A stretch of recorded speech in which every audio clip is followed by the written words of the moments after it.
Welcome back. It's week 2. We are going to talk about communication, which is an apropos topic. Communication. It is all about communication. It's really always interesting. I'm sure we've all encountered this. We've had a boss and they come up to you and they tell you something and they leave and you wonder what they said. And the reason you wonder what they said is because it sounded like when they were speaking to you that they were speaking to you in Greek. Not because they were, because they weren't. But whatever came out of their mouth wasn't clear, it wasn't concise, it didn't get to the point, and you're left more confused then than you were when you started. So communication is key. And communication occurs in a number of different ways. The book spends a lot of time talking to you about dyads and relationships, about communicators and communicatees, and that's all very important stuff, and I want to make sure that you get a handle on that. I want to kind of give you sort of the overview and talk a little bit about, just hit some highlights of things that I think are important for you. So first, communication involves the sending and receiving of messages. So you say something and somebody says something in return. It's just that simple. You can communicate something to someone and then usually they communicate something to you in return. It is the act of doing that that is the process of communication. But it is how well or how poorly we do that that indicates the extent to which we are able to communicate well or not. What often happens, of course, as I just related in the little anecdote, is that many messages are lost in translation. In other words, you hear one thing. How often has this happened to you? You hear one thing, you think you know what the person said, and then you go and repeat that information to somebody else who then thinks they heard what you said, which you think you heard what the other person said. And by the time you've gotten to the third or fourth person, what the fourth or fifth person has heard is not anything related to what the first person said. That happens all of the time. So oftentimes when we communicate, we lose things in translation. This happens for a variety of different reasons. We may think we know what the person is going to say before they say it. And so what we do is we sort of superimpose what we think they're going to say, and we don't then listen to what they actually do say. Okay, preconceived ideas. Then there's this issue of denial of contrary information. So somebody tells you A when you want them to tell you B. So in the process of hearing A, you're not very happy about it, so you deny that you heard it and you stick with B. That's denial of contrary information. Use of personalized meanings. We do this all the time in what we hear. A lot of this is also kind of related to preconceived ideas in the sense that somebody tells you something and you think you know what they mean because of your relationship with them or your relationship with what it is they're talking about. And so, of course, something gets lost in translation there. Lack of motivation or interest. Could be that you do not have a care in the world and don't really care what the person is talking to you about. So you listen with half an ear or a quarter of an ear, so you don't hear everything that you should. So of course, when you are then responsible or required to pass that information along, you didn't catch all the little nuances and bits and pieces that you needed to. Non-credibility of the source. This happens all the time. How many times has somebody said something to you and then you've gone on to tell somebody else what they said and they said, well, who told you that? Every time somebody says that, the issue is non-credibility of the source. That's how you determine whether or not what's being said is important or not, based on the credibility of the source from which that information is coming. Lack of communication skills. Some people just can't communicate with other people. Some people are best left in a room by themselves doing whatever it is they're doing, working on whatever it is they're working on.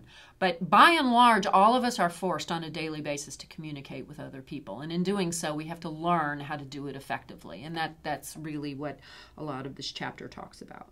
Poor organizational climate absolutely impacts the extent to which people communicate with one another using words or memos or newsletters or however they communicate. If the organizational climate where you work is poor, if morale is low, if people are angry, irritated, don't care, then they're not going to be listening to what people are saying anyway. Use of complex channels. This is always a good one.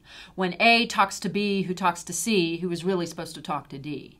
if it takes 2 or 3 people or 2 or 3 layers to get through the, or get the message through, then usually by the time you've reached the person it's supposed to go to, it was lost in translation. And then, of course, there's always a communication gap. What you say and what I hear may be very, very different and are usually, of course, impacted by all of the things that I just talked about. So we've got down what communication is and all the ways that it may not work effectively. Well, there are really 2 primary ways of communicating. That's formal communication and informal communication. Formal communication has to do with the chain of command. That's one method. It starts at the top and works its way down. The leader of the organization may communicate to their deputies, who may communicate to their managers, who may communicate to the supervisors, who may communicate to the line officers. Chain of command.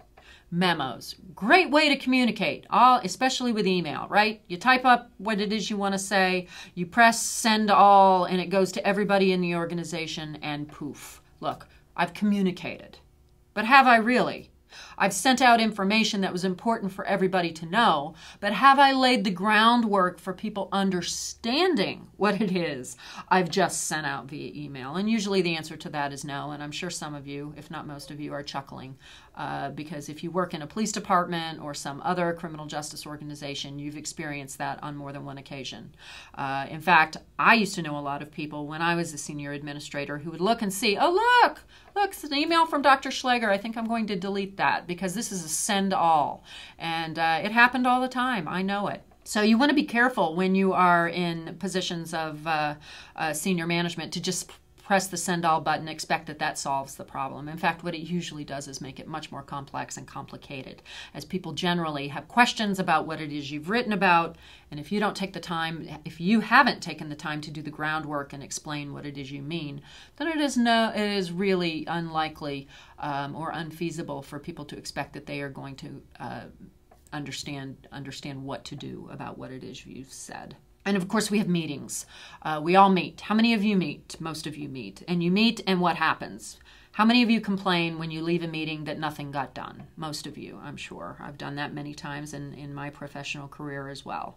Meetings are only good if they actually accomplish something. And I'm sure that all of us can recount countless instances where we went to meetings and nothing got done. But meetings are another example of formal communication, ways by which we are able to disseminate information to more than one person at a time in a relatively efficient way. Maybe not effective and maybe not efficient, because how many meetings run much longer than they should? But anyway, informal communication, that's the grapevine. That's John talking to Jane, talking to Jeff, and communicating with each other. Oh, did you hear what so-and-so said about such and such? Or did you hear about the new policy that I heard is coming down the pike? All of those kinds of things are things at the grapevine. And of course, that's the water cooler as well. Of course, everyone stands around the water cooler and wants to talk about what happened, at Sunday's football game.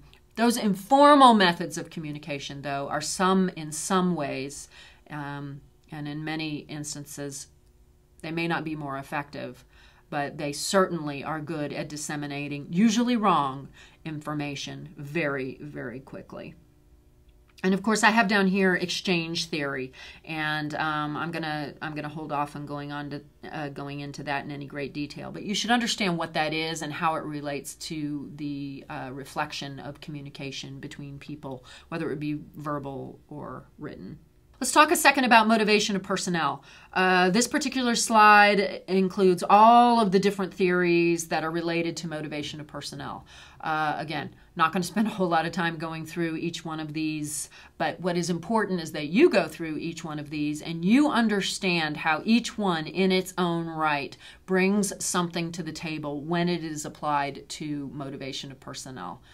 At the end of the day, if the personnel or people that are working for you are not motivated to do their job, they are going to be grumpy. They are going to be disgruntled. We will have low morale, most likely. And guess what they won't do? They won't communicate effectively.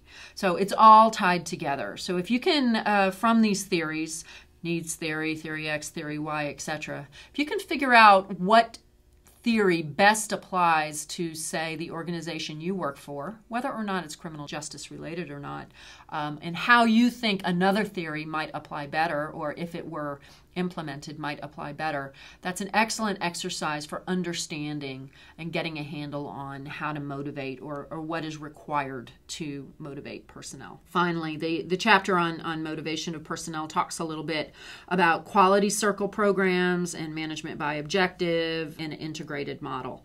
Quality circle programs are programs that bring people from different departments together to work toward a common goal. They're a great way of trying to break down barriers of people understanding what other people do. So often we become very pigeonholed in the work that we do, no matter what it is, that we lose sight of the big picture and what our role or what role we play in the larger whole. And so quality circle programs are a great way to address that. Of course, managing by objective, always setting objectives for your personnel, distinct goals that they can accomplish, whereby you can then pat them on the back and tell them what a good job they did and then move on to the next goal.